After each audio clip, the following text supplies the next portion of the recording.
공화당 지도부에서 트럼프 전 대통령과 공화당의 미래를 논의하기 위한 서밋, 그러니까 일종의 회의를 개최하겠다라고 보도가 나와서 그 소식부터 전해드리려고 합니다.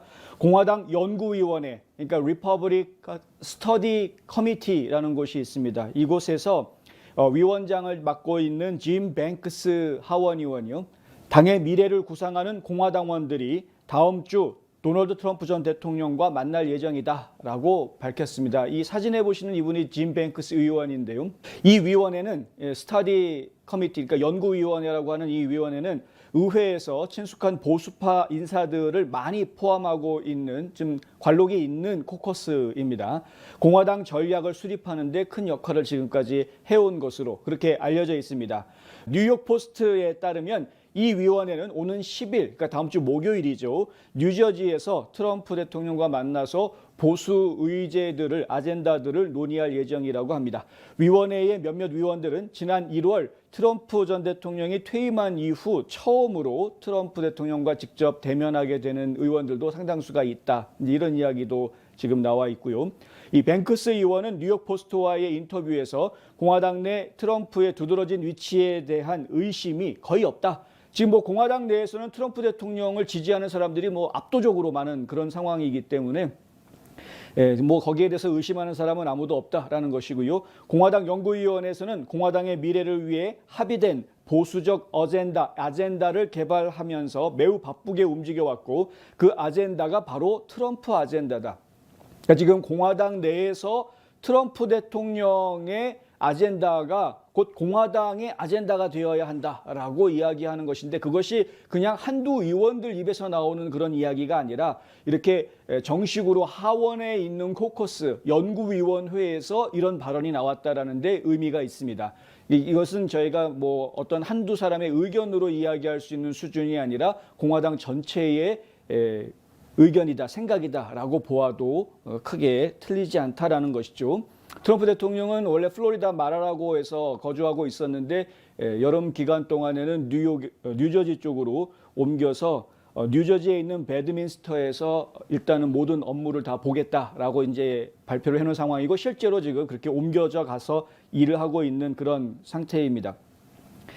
그리고 트럼프 대통령이 2024년에 대통령 출마한다라고 우리는 모두 다 믿고 있는데 아직 하겠다라고 정확하게 발표를 하고 있지는 않죠. 언제 발표를 할 것인가에 대한 시점을 두고 계속 고민하는 것으로 이렇게 알려져 있습니다.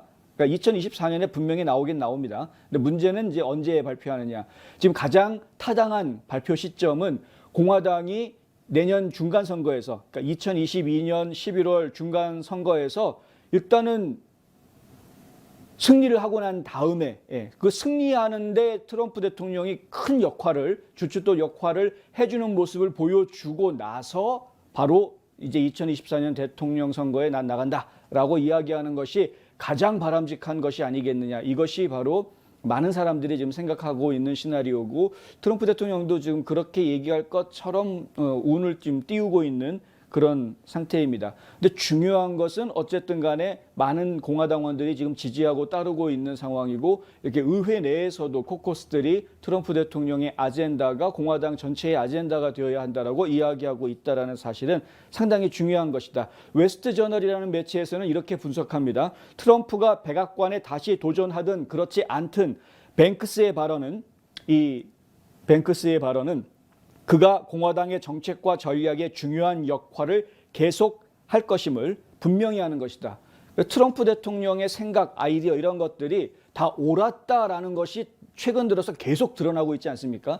물론 과거부터 트럼프 대통령의 아젠다들 그리고 이 마가 정신, 아메리칸 퍼스트 이런 정책들이 옳은 정책이다라고 믿고 따르는 국민들이 많이 있었죠. 의원들도 상당수가 그렇게 믿고 따랐고 그럼에도 불구하고 미심쩍어하고 의심하고 반대하는 분들도 있었던 것이 또 사실입니다. 그런데 정작 트럼프 대통령이 백악관을 떠난 이후에 민주당 쪽에 아주 말도 안 되는 이상한 공격을 계속 받으면서 오히려 트럼프 대통령의 그런 정책들이 진짜 의미 있는 거였고 옳은 결정이었었구나 하는 것들을 그 이후에 더 사람들이 더 많이 알게 되는 이런 상황이 좀 진행이 되었던 것입니다. 그래서 지금 공화당 내에서 트럼프 대통령의 인지도와 신뢰도는 그 어느 때보다도 지금 더 높아져 있는 그런 상황이다라는 겁니다.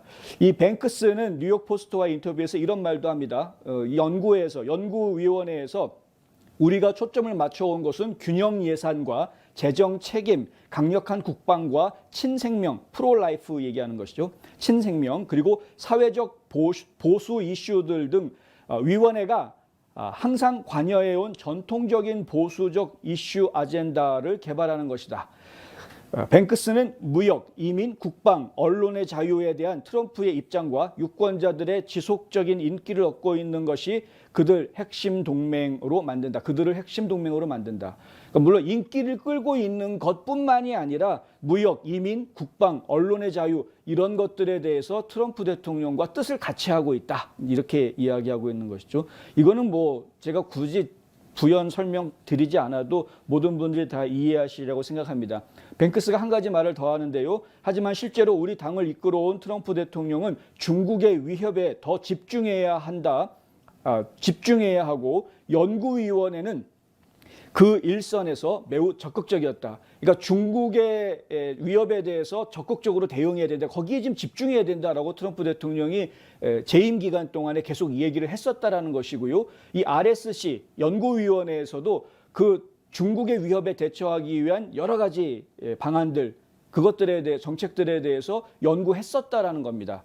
그러니까 지금 중국과의 관계 문제 상당히 심각해져 가고 있는데 이 문제는 바로 뒤이어서 또 추가로 보도를 해드리겠습니다만은 이미 트럼프 대통령 재임 시절 때부터 트럼프 대통령과 RSC는 서로 간에 호흡을 맞춰오면서 정책 개발을 해왔었다라는 것이고요.